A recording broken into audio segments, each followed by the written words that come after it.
Hello friends, restart యూపీఎస్సీకి స్వాగతం. మనం part 1లో demand of the క్వశ్చన్ని ఎలా అర్థం చేసుకోవాలని చెప్పేసి అని చూసాం కదా. ఇప్పుడు మనకు వాడు ప్రశ్న ఏం అడుగుతున్నాడు అనేది మనకు అర్థమవుతుంది. సో ఆన్సర్ని ఎలా రాయాలి అనేది ఈ వీడియోలో చూద్దాం ఫ్రెండ్స్. దాన్నే మనం స్ట్రక్చరింగ్ ఆఫ్ ఆన్సర్ అని అంటాం. ఓకే, సో ఈ స్ట్రక్చరింగ్ ఆఫ్ ఆన్సర్ కొన్ని రకరకాలుగా ఉంటుంది. ఒకటి ఏంటంటే, ప్రశ్నలో కొటేషన్ ఇచ్చాడు. ఓకే, కోడ్ బేస్డ్ క్వశ్చన్స్ అంటారు. కోడ్ బేస్డ్ క్వశ్చన్స్ ఎలా ఉంటాయి? ఇప్పుడు ఒక అంబేద్కర్ గారు కానీ గాంధీ గారు కానీ ఒక కొటేషన్ ఇచ్చారనుకోండి.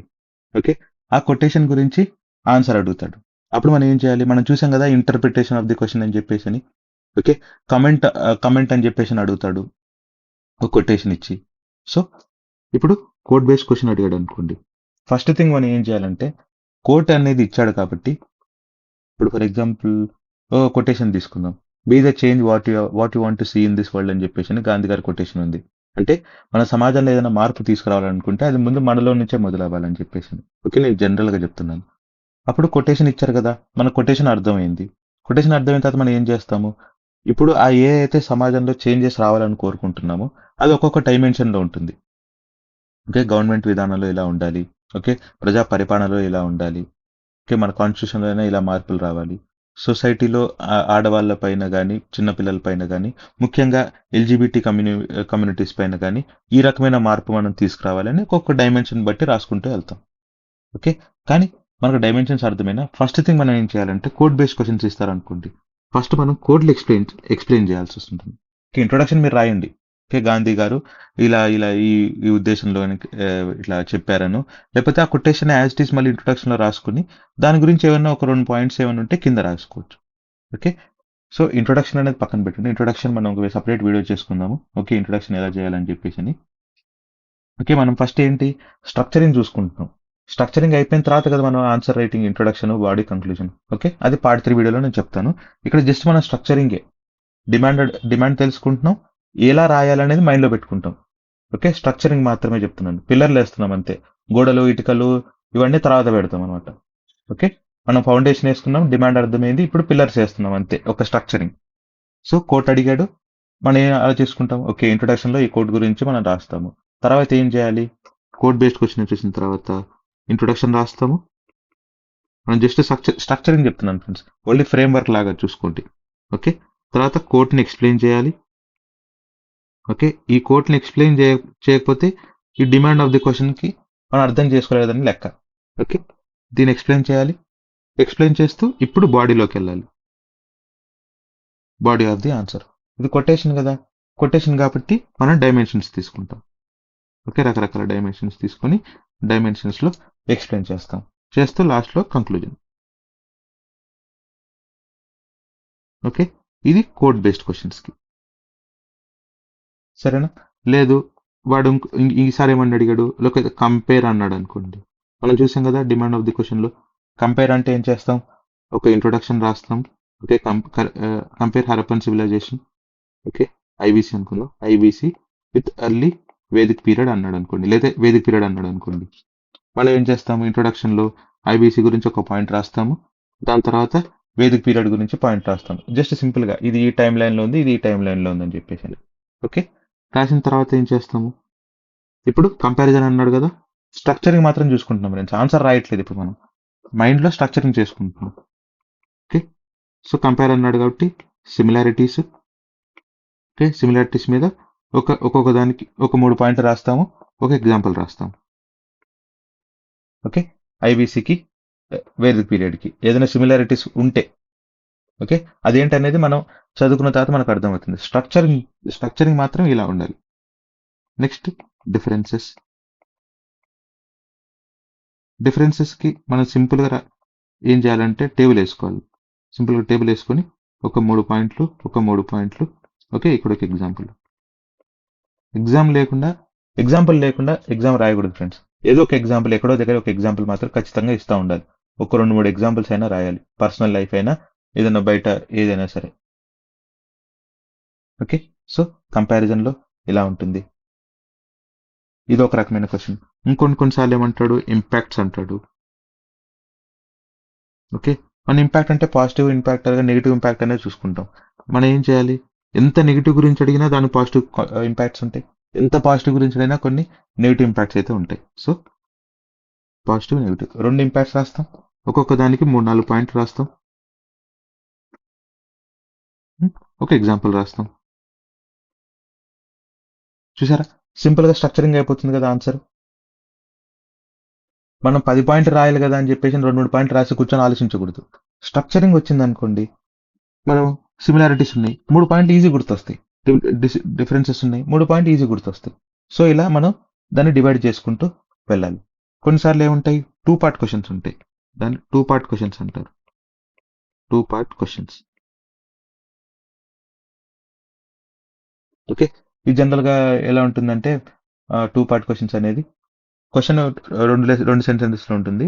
క్వశ్చన్కి మధ్య గ్యాప్ ఉంటుంది. బట్ కానీ కంజంక్షన్ కానీ ఇట్లా ఏదో పెడతా ఉంటాడు. లేకపోతే ఫర్ ఎగ్జాంపుల్ మనం చూసుకోవచ్చు, ఎథిక్స్లో ఇలాంటి క్వశ్చన్లు చాలా పడుతూ ఉంటాయి. ఇప్పుడు మనం భయం అనేది ఉందనుకోండి, ఓకే, మనం చేరాలనుకున్న గమ్యానికి చేరుకోలేము, ఇలా అడిగాడు అనుకోండి.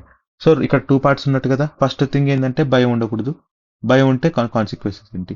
సెకండ్ పార్ట్ ఏంటి? మనం గమ్యాన్ని చేరుకోవాలి. ఓకే, ఇలా 2 అంటే నేను కరెక్ట్గా ఎగ్జాంపుల్ తీసుకోలేదేమో, కానీ క్వశ్చన్స్లో 2 పార్ట్స్ ఉన్నాయనుకోండి, 2 పార్ట్స్ని మనం అడ్రస్ చేయాలి. ఓకే, మనం ఒకసారి చూద్దాము. నేను క్వశ్చన్ కూడా దగ్గర పెట్టుకుని ఉన్నాను. చూడండి, ఇది 2 పార్ట్ క్వశ్చన్ ఉంది ఫ్రెండ్. మన కరెక్ట్ ఎగ్జాంపుల్ దొరికింది. ఇది 2 పార్ట్ క్వశ్చన్. వాడు ఏమడుగుతున్నాడు? Explain various concepts of national income.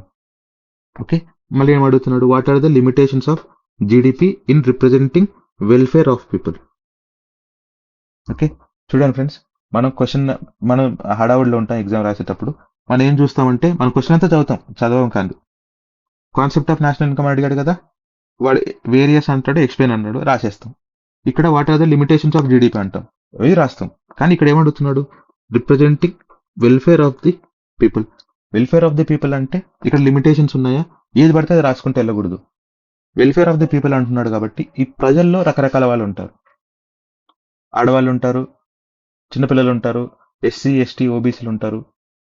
Okay, ఎకనామికల్గా vulnerable sections ఉంటారు. అవునా? ఎల్జీబీటీకి అనుకున్నాం కదా, వాళ్ళు ఉంటారు. ఇది ఇప్పుడు ప్రజలంటే సమాజం కూడా కదా. ఓవరాల్గా సమాజం, కల్చరు, వీటి మీద కూడా జీడిపి ఇంపాక్ట్స్ ఉంటాయి. అండ్ ఇంకొకటి, ప్రజలంటే జస్ట్ మనం మాత్రమే కాదు, వెల్ఫేర్ ఆఫ్ ది పీపుల్ అంటున్నాడు కదా. వెల్ఫేర్ ఆఫ్ ది పీపుల్ దగ్గరికే ఆగిపోకుండా మనం కొన్నిసార్లు మన సొంతంగా కూడా కొన్ని చేయొచ్చు. నేను ఇలాంటి పనులు చేస్తూ ఉంటాను ఫ్రెండ్స్. ప్రజల గురించి అడిగా కదా, ప్రజలు మాత్రమే రాయకుండా సొసైటీ గురించి హోల్ సొసైటీ రాస్తాము. ఓకే, దేశం గురించి రాస్తాము.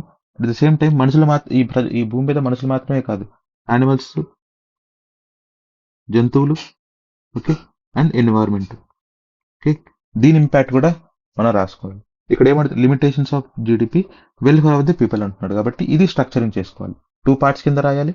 సో ఇక్కడ నేషనల్ ఇన్కమ్ అన్నాడు కాబట్టి దీనికి 3-4 పాయింట్స్ రాసుకుంటాం. ఇక్కడ లిమిటేషన్స్ అన్నాడు కాబట్టి ఇక్కడ 5-6 పాయింట్స్ రాసుకుంటాం. ఓకే, అదర్ లిమిట్ ఇప్పుడు ఇవి ఎక్స్ప్లెయిన్ చేస్తాం కదా, మళ్ళీ అదర్ లిమిటేషన్స్ అని చెప్పేసి మనం వేరే లిమిటేషన్స్ ఉంటాయి కదా జనరల్గా. ఓకే, వెల్ఫేర్ ఆఫ్ ది పీపుల్కి సంబంధం లేకుండా ఎకనామీ పరంగా ఇంపాక్ట్ ఉంటుంది, గవర్నమెంట్ పరంగా ఇంపాక్ట్స్ ఉంటాయి, ఇప్పుడు ఫారిన్ పాలసీలో కూడా చేంజెస్ వస్తాయి. సో అవి అదర్ ఇంపాక్ట్స్ కింద పెట్టి రాసేయాలి. ఓకే, ఇది చూడండి, వాట్ ఈస్ స్ట్రక్చరల్ ట్రాన్స్ఫర్మేషన్. వాటి స్ట్రక్చరల్ ట్రాన్స్ఫర్మేషన్ గురించి అడుగుతున్నాడు. సో ఇదొక part. And explain the nature of structural transformation in Indian economy. ఇది కూడా ఒక పార్ట్. సో ఇది కూడా 2 పార్ట్ క్వశ్చన్. సో మనం 2 పార్ట్స్ని అడ్రస్ చేయాలి. ఓకే, ఇక్కడ వాట్ ఈస్ స్ట్రక్చరల్ ట్రాన్స్ఫర్మేషన్ అంటున్నాడు కాబట్టి 2 పార్ట్స్ కింద అంటే 10 మార్కులకి 10 పాయింట్లు రాయాలంటే 5 పాయింట్లు రాయాలని అనుకోకండి. ఇది జస్ట్ స్ట్రక్చరల్ ట్రాన్స్ఫర్మేషన్ గురించి డెఫినేషన్ అడుగుతున్నాడు కాబట్టి దీనికి 3-4 పాయింట్స్ సరిపోతాయి. అండ్ ఎక్స్ప్లెయిన్ ద నేచర్ అంటున్నాడు కాబట్టి ఇక్కడ 5-6 పాయింట్స్ దీనికి రాసుకోవాల్సి ఉంటుంది. ఓకే, ఇప్పుడు చూద్దాం, మళ్ళీ వేరే ప్రశ్నకి వెళ్దాం. Explain the salient features of inclusive growth strategy of 12th 5-year plan. Okay, ఇప్పుడు దీన్ని మనం స్ట్రక్చరింగ్ చూద్దాం, ఆన్సర్ కాదు. స్ట్రక్చరింగ్ ఎలా చేసుకుంటున్నామండి. ఇక్కడ ఏమడుగుతున్నాడు? ఇంక్లూజివ్ గ్రోత్కి అడుగుతున్నాడు. ఓకే, దీని డెఫినేషన్ ఇప్పుడు దీని గురించి మనం ఇంట్రొడక్షన్లో రాసుకుంటాం. Okay, what is inclusive growth అని చెప్పేసి మనం రాస్తాం. ఓకే, తర్వాత ఏం చేస్తాం? ఇంట్రొడక్షన్ అయిపోయిన తర్వాత 12th 5 ఇయర్ ప్లాన్ గురించి కానీ లేకపోతే 5 ఇయర్ ప్లాన్స్ పలానా ప్లానింగ్ కమిషన్ అనేది చేస్తా ఉంది, ఈ మధ్య నీతి ఆయోగ్ వచ్చిందని చెప్పేసి నన్ను ఏదో రాసేసి ఓకే దీని గురించి ఒక బ్రీఫ్గా వాట్ ఇస్ 5 ఇయర్ ప్లాన్ అని చెప్పేసి ఒక జస్ట్ ఒక సింగిల్ పాయింట్ రాస్తాం. ఓకే ఇది స్ట్రక్చరింగ్ చెప్తున్నాను నేను. ఇక్కడ ఇంట్రొడక్షన్ వచ్చింది. ఓకే ఇంట్రొడక్షన్ నుంచి బాడీకి వెళ్ళే మూమెంట్లో మనం 12th 5 ఇయర్ ప్లాన్స్ గురించి మాట్లాడుకుంటున్నాం. నెక్స్ట్ వెంటనే 5 ఇయర్ ప్లాన్ అనేది సేలియెంట్ ఫీచర్స్ అనేది హెడ్డింగ్ పెట్టేస్తాం. సేలియెంట్ ఫీచర్ అనేది హెడ్డింగ్ పెట్టేసుకుని రాసుకుంటూ వెళ్ళిపోతాం. బట్ జనరల్గా డైరెక్ట్ సేలియెంట్ ఫీచర్స్ అడుగుతున్నాడు కాబట్టి ఇక్కడ నో ఇష్యూ. ఓకే మరి ఈ క్వశ్చన్ చూద్దాం. Critically appraise objectives and major achievements Indian economy during planning ఎరా 1950 to 1991. ఏమడుగుతున్నాడు? ఆబ్జెక్టివ్స్ అడుగుతున్నాడు, అచీవ్మెంట్స్ అడుగుతున్నాడు. ఓకే మనం ఇక్కడ ఏం చేయొచ్చు, ఒక క్రొనాలజీ రాసుకుంటూ వెళ్ళొచ్చు కదా. 1950 to 1991 అంటున్నాడు. సో అక్కడ ఏవైతే 5 ఇయర్ పాలసీస్ వచ్చాయో మేజర్ 5 ఇయర్ పాలసీస్ ఉంటాయి. ఫస్ట్ సెకండ్ 5 ఇయర్ ప్లాన్ లో మనం ఇండస్ట్రియలైజేషన్కి వెళ్ళాము. ఓకే 4th 5th నుంచి మనం కొంచెం అగ్రికల్చర్ మీద ఫోకస్ చేసాము. సో ఇలా మేజర్ ఆబ్జెక్టివ్స్ చూసుకోవాలి అండ్ ఒక్కొక్క దానికి అచీవ్మెంట్స్ రాయాలి. మనం రెండు పనులు చేయొచ్చు. ఒకటి ఒక 5 ఇయర్ ప్లాన్ పెట్టుకుని ఒక్కొక్క 5 ఇయర్ ప్లాన్కి దాని ఆబ్జెక్టివ్ ఏంటి, దాని అచీవ్మెంట్స్ ఏంటి ఇట్లయినా రాయొచ్చు ఆన్సర్ స్ట్రక్చరింగ్.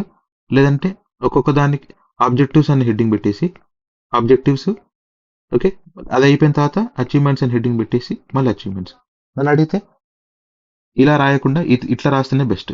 ఒక 5 ఇయర్ ప్లాన్ తీసుకోవాలి, ఆబ్జెక్టివ్స్ దాని అచీవ్మెంట్స్. ఓకే ఇక్కడ చూడండి ఒక 5 ఇయర్ ప్లాన్ తీసుకుంటే 2 పాయింట్స్ వస్తున్నాయి. సో ఇక్కడికి 6 పాయింట్లు అయిపోతాయి. అంతే కదా, చాలా సింపుల్ ఫ్రెండ్స్. ఆన్సర్ స్ట్రక్చరింగ్ చేసుకున్నాం అనుకోండి, మీరు పాయింట్స్ కోసం ఆలోచించాల్సిన పనే లేదు. నిమిషం 2 నిమిషాలు ఒక్కొక్క ఆన్సర్ పైన 1 నిమిషం మిగిలిన లాస్ట్కి మన 8-10 నిమిషాలు మిగులుతాయి. అందులో ఒక ఆన్సర్ మిగిలిన మనం రాసి చేసుకోవచ్చు.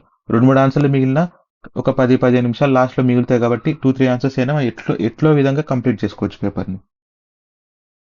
ఓకే ఇప్పుడు ఎకనామీలో ఎగ్జాంపుల్ చూసాం కదా, మనం వేరే పేపర్కి వచ్చి చూద్దాం. ఇక్కడ చూడండి, compare and contrast the salient features of Indus and Vedic civilisations.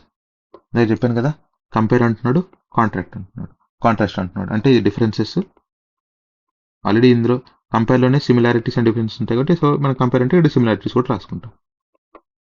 Okay ఇప్పుడు ఇంట్రొడక్షన్ ఏం రాయాలి? Indus valley civilization and Vedic civilization గురించి ఇంట్రొడక్షన్ రాసుకుంటాం. సిమిలారిటీస్ అని ఒక హెడ్డింగ్ పెట్టి 4 పాయింట్లు రాస్తాం. డిఫరెన్సెస్ పెట్టి 4 పాయింట్స్ రాస్తాం. ఒక్కొక్క దానికి ఒక ఎగ్జాంపుల్ రాస్తాం. కంక్లూజన్. నెక్స్ట్ చూడండి, assess salient features of Jainism and Buddhism. ఇది కూడా 2 పార్ట్ క్వశ్చన్. ఒక పార్ట్లో ఫీచర్స్ ఆఫ్ జైనిజం రాస్తాం, ఒక పార్ట్లో ఫీచర్స్ ఆఫ్ బుద్ధిజం రాస్తాం. ఇంట్రొడక్షన్ ఏం రాసుకోవచ్చు? ఈ జైనిజం అండ్ బుద్ధిజం అప్పుడున్న కాలమాన పరిస్థితులని ఓకే అప్పుడున్న మన భారతదేశ సమాజంలో జరిగిన చాలా వరకు నాన్ వైలెన్స్ ఇట్లాంటి వాటికి అగేన్స్ట్గా ఈ హెటరోడాక్స్ రిలీజియన్స్ అనేది పుట్టుకొచ్చాయి. ఓకే కొన్ని రెవల్యూషనరీ చేంజెస్ తీసుకొచ్చాయి, నాన్ వైలెన్స్ అనేది తీసుకొచ్చాయి. ఇలా దాని గురించి ఒక మంచి రెండింటికి కామన్ ఉన్న బ్రీఫ్ పాయింట్ ఏదైతే ఉంటుందో ఆ పాయింట్ ఇంట్రొడక్షన్లో రాసుకుంటాం. ఓకే నెక్స్ట్ కంక్లూడ్ చేసేటప్పుడు ఏం కంక్లూడ్ చేస్తాం? What is the significance of Jainism and Buddhism కూడా రాసుకోవచ్చు. మన ఇష్టం కంక్లూజన్ అనేది. ఇప్పుడు జైనిజం అండ్ బుద్ధిజం ఏ విధంగా మన సమాజానికి తోడ్పడ్డాయి, ఓకే పాజిటివ్స్ ఏ విధంగా చేశాయి, కంక్లూజన్ మనం దాన్ని బట్టి మనం రాసుకోవచ్చు. ఓకే ఇక్కడ చూడండి, examine influence of Islam on Indian culture with suitable examples. అంటే ఇల్లస్ట్రేట్ అనేది కదా అడుగుతున్నాడు. ఓకే ఏమంటున్నాడు? ఎగ్జామిన్ చేయమంటున్నాడు. Right so influence of Islam on Indian culture. అప్పుడు మనకు ఉంటాయి కదా ఇన్ఫ్లుయెన్స్ ఆఫ్ ఇస్లాం కాబట్టి పాజిటివ్ ఇన్ఫ్లుయెన్సెస్ ఒక 5-6 రాసి ఏమైనా నెగిటివ్ ఇంపాక్టెడ్ ఏమైనా ఉంటే అది ఒక 2 పాయింట్ రాస్తాం. అంటే ప్రతిదానికి పాజిటివ్గానే ఉండదు కదా, కొన్ని నెగిటివ్ ఉంటాయి కాబట్టి ఖచ్చితంగా నెగిటివ్స్ అడిగితే 2 పాజిటివ్స్ అన్న రాయాలి. క్రిటిసిజం అన్నప్పుడు పాజిటివ్స్ అడిగాడు అనుకోండి, ఇంపాక్ట్స్ ఎక్కువ ఉన్నాయనుకోండి, ఇంపాక్ట్స్ రాస్తున్నప్పుడు 2 రాయాలి. పాజిటివ్ ఇన్ఫ్లుయెన్స్ రాయాలి, నెగిటివ్ ఇన్ఫ్లుయెన్స్ 2 రాయాల్సి వస్తుంది. సో మనం ఏంటంటే నెగిటివ్ ఇన్ఫ్లుయెన్స్ పాయింట్స్ ఎక్కువ రాయకూడదు. అప్పుడు నెగిటివ్ ఇన్ఫ్లుయెన్స్ కూడా ఉంటుంది అని చెప్పేసి జస్ట్ 1-2 పాయింట్స్ రాయాలి అంతే, దేన్ని తప్పు పట్టకూడదు. ఓకే ఇంకోటి analyse socio economic conditions of Vijayanagar rulers. Okay చూడండి, socio economic conditions. So socio కండిషన్స్లో రిలీజియన్ ఉంటుంది, సొసైటీ, ఉమెన్ ఉంటారు. ఓకే అవన్నీ అట్లా రాసుకుంటూ వెళ్తాం. ఎకనామిక్ వచ్చేసరికి వాళ్ళ ఇన్కమ్ ఎలా ఉంది, ఓకే ఎకనామిక్ యాక్టివిటీస్ ఎలా ఉన్నాయి, ఇంటర్నల్ ట్రేడ్ ఎలా ఉంది, ఎక్స్టర్నల్ ట్రేడ్ ఎలా ఉంది. చూసారా, మనకు సోషల్ దాంట్లో 3 పాయింట్లు, ఎకనామీ దాంట్లో 3 పాయింట్లు, విజయనగర రూలర్స్ గురించి ఇంట్రొడక్షన్, ఓకే, వాళ్ళు ఇచ్చిన కాంట్రిబ్యూషన్స్ కంక్లూజన్లో. సో ఇది ఫ్రెండ్స్ స్ట్రక్చరింగ్ అంటే. సో మన ఆన్సర్ రాయకంటే ముందే వాడు ఏం అడుగుతున్నాడు, demand of the question, critically examine. Okay, దేని గురించి అడుగుతున్నాడు, resistance of Indian powers against British rule and the reasons for their failure. ఈ ప్రశ్న చూడండి ఫ్రెండ్స్, మనం ఏమనుకుంటాం, critical exam resistance of Indian powers against British rule.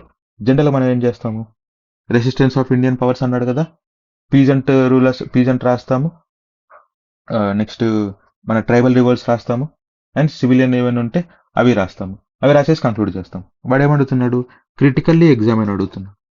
ఇప్పుడు ట్రైబల్ రివోల్ట్స్ బ్రిటిష్ రూలర్స్ పైన జరిగిన దానివల్ల ఎంత ప్రయోజనం వచ్చింది. సో అది క్రిటికల్ ఎగ్జామిన్ అంటే. చాలా మంది మనం ఏం రాస్తాము, ట్రైబల్ రివోల్ట్స్ రాస్తూ కింద రాస్తాం, ట్రైబల్ రివోల్ట్స్ చేశారు కానీ అది వాళ్ళ పాకెట్స్కి వరకే సరిపోయింది. ఆ చిన్న చిన్న పాకెట్స్, ఇండియన్ పాకెట్స్ ఉంటాయి కదా, అంటే ఒక్కొక్క ఏరియా వరకే అది పరిమితం అయిపోయింది. అండ్ బ్రిటిష్ వాళ్ళు వాళ్ళ దగ్గర ఉన్న శక్తి సామర్థ్యాలతోని అవి తొక్కువేయబడ్డారు. ఇంకోటి పీజెంట్ మూమెంట్స్ కూడా చాలా జరిగాయి. పీజెంట్ మూమెంట్స్ జరిగాయి కానీ ఒక యూనిటీ లేకపోవడం వల్ల, ఓకే, జమీందార్స్ వాళ్ళకి మనకు ఇండియన్స్ వైపు సపోర్ట్ లేకుండా బ్రిటిష్ వాళ్ళకి సపోర్ట్ చేయడం మూలాన ఈ పీజెంట్ మూమెంట్స్ ఎక్కువ కాలం నిలబడలేకపోయాయి. సో అది క్రిటికల్ ఎగ్జామిన్. ఓకే, అండ్ ఇక్కడ రీజన్స్ ఆఫ్ ఫెయిల్యూర్ అని కూడా వాడే అడుగుతున్నాడు. ఓకే, యూపీఎస్సీలో ఇంత డీటెయిల్గా క్వశ్చన్ ఉండదు. So demand of the question మనకు అర్థమైంది కదా. ఇప్పుడు డిమాండ్ అర్థం అయింది కాబట్టి స్ట్రక్చరింగ్ కూడా చేసుకుంటారు. ఇక్కడ ఏమంటున్నాడు, రెసిస్టెన్స్ అంటున్నాడు కాబట్టి ట్రైబల్ రివోల్ట్స్ రాస్తాము, ఓకే, పీజన్ మూమెంట్స్ రాస్తాము, రెండు రాసుకుని వీళ్ళు ఏ విధంగా రెసిస్టెన్స్ చేశారు దానికి 2 points, okay, reasons of failure ఒకటి రాస్తాము, ఏమైనా ఉంటే కాంట్రిబ్యూషన్ రాస్తాం, దానివల్ల ఏం జరిగింది. సో ఇది ఫ్రెండ్స్ స్ట్రక్చరింగ్ అనేసరికి ఇలా మనం ఆన్సర్ రాయకంటే ముందే క్వశ్చన్ చూసుకుని, ఓకే, ఏ ఏ ఏ పాయింట్ ఆఫ్ ఏమంటారు, ఏ బ్రాకెట్లో పడుతున్నాయి, 2 పార్ట్ క్వశ్చన్సా, డిఫరెన్సెస్ రాయాలా, ఓకే, ఇంపాక్ట్స్ అడుగుతున్నాడా, రైట్. సో అలా మనం స్ట్రక్చరింగ్ చేసుకోవాలి ఫ్రెండ్స్. ఇదంతా ఆన్సర్ రాయకంటే ముందే చెప్తున్నాను. ఇవన్నీ demand of the question, structuring of the question. మనం క్వశ్చన్ చదువుతున్నప్పుడే మనకు మైండ్లోకి వచ్చేయాలి. అది ఒకటేసారి వస్తుందా అంటే రాదు. ఆన్సర్స్ రాస్తూ ఉండాలి, రాసిన తర్వాత మళ్ళీ మన ఆన్సర్లు మనమే చదువుకుంటూ ఉండాలి, లేకపోతే మన ఫ్రెండ్స్కో ఎవరికైనా చూపించాలి, చూపించుకున్న తర్వాత లేకపోతే సార్ వాళ్ళకి ఎవరైనా చూపించాలి, వాళ్ళు కొన్ని ఫీడ్బ్యాక్స్ ఇస్తారు కదా, దాన్ని బట్టి మనం డే టు డే ఇంప్రూవ్మెంట్ చేసుకుంటూ వెళ్ళొచ్చు. ఓకే, వేరే ఎవరితో కూడా అవసరం లేదు ఫ్రెండ్స్. మోడల్ ఆన్సర్స్ ఉంటాయి, మోడల్ ఆన్సర్స్ చూసుకునైనా నేర్చుకోవచ్చు. టాపర్ కాపీస్ ఉంటాయి, టాపర్ కాపీస్ చూసైనా నేర్చుకోవచ్చు. ఓకే, ఇది answer structuring of answer videos friends. Okay, మనం నెక్స్ట్ వచ్చే వీడియోస్లో మనం ఇంట్రొడక్షన్, బాడీ, కంక్లూజన్ ఎలా రాయాలనేది చూసుకుందాం. ఓకే ఫ్రెండ్స్, థ్యాంక్ యూ, జై హింద్.